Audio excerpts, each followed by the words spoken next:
Ahojte! Dnes budeme preberať nastavenie dizajnu témy. Každá téma má vlastné admin rozhranie, cez ktoré môžeme nastaviť dizajn.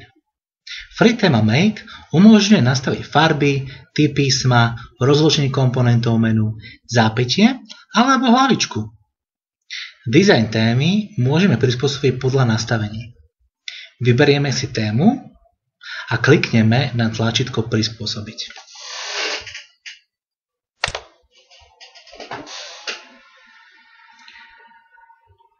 Zobrazíme admin témy, kde môžeme vykonávať zmeny.